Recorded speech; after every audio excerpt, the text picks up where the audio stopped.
Sarap.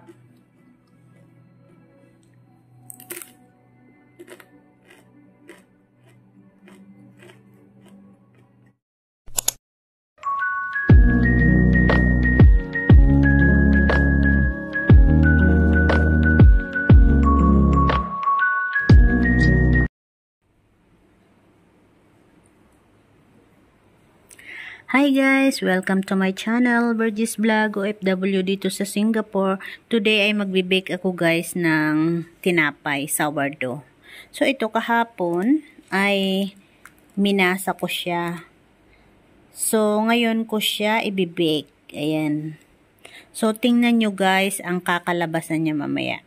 Pero guys, kung bago ka pa lang sa aking channel, please mag-subscribe ka na and bell all mo guys at huwag mo rin i-skip ang ads. So doon naman banda ay gumagawa ako ng something din. Ayan, yung parang biscuit siya. Ayan, wait. So dito naman banda guys, ito yung ginagawa ko. Parang labos siya, labos na crispy cracker siya. So nilalagyan ko siya ng cheese, ayan. Pero meron na siyang sesame sa loob. Ayan, dito yung aking pinaggagawaan. So, ayan siya guys.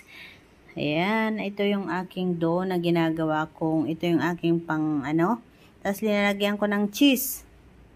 Ayan, at doon naman sa kabila ay yung ginagawa kong tinapay. So, yan ang aking trabaho today. Kaya sorry guys sa mga may LS dyan, try vlog. I'm so sorry I cannot attend your LS.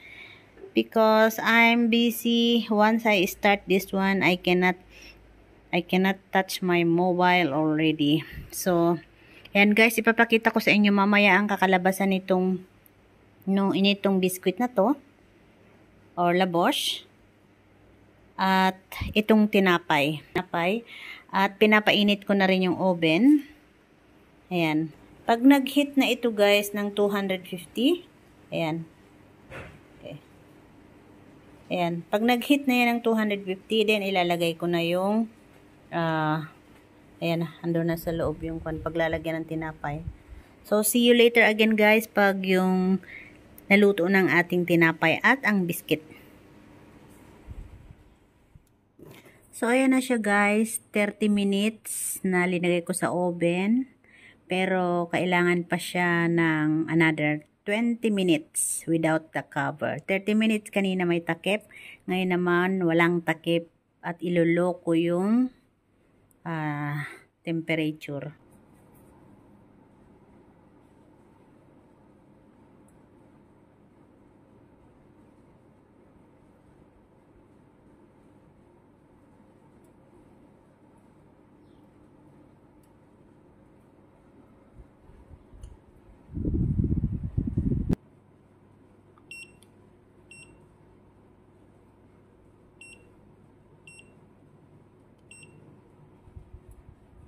So, another 20 minutes siya, guys. Another 20 minutes nang walang takip. Ayan na siya.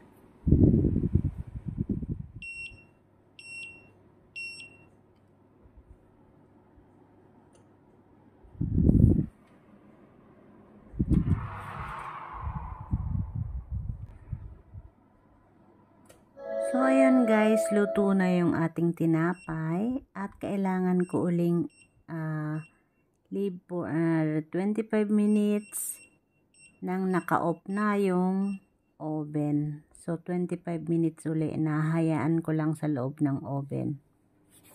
So, ayan, after 25 minutes, ayan na siya guys. Ayan na yung ating tinapay na sourdough.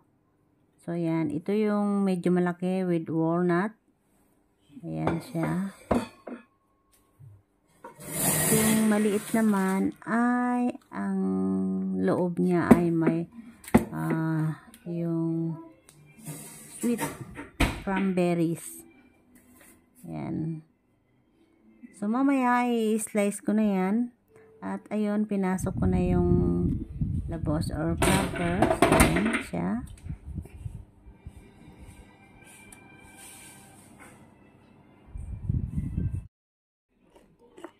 So, ito na guys yung aking niluto. At kung naririnig nyo ay tinitikman ko yung ito, ang lutong. So, ito yung sourdough.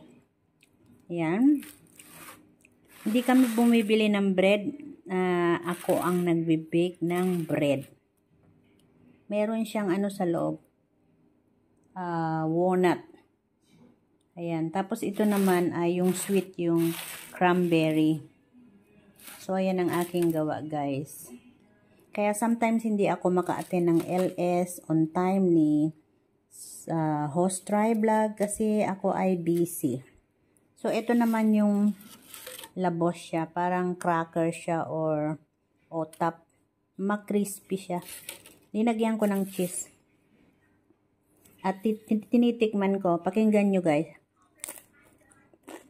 Yan, ang lutong. Ito, medyo nasunog ito kasi kawawaiti ko. Nagsusupport ako dun sa may mga premiere dahil syempre, nagsusupport din sila. Ayan.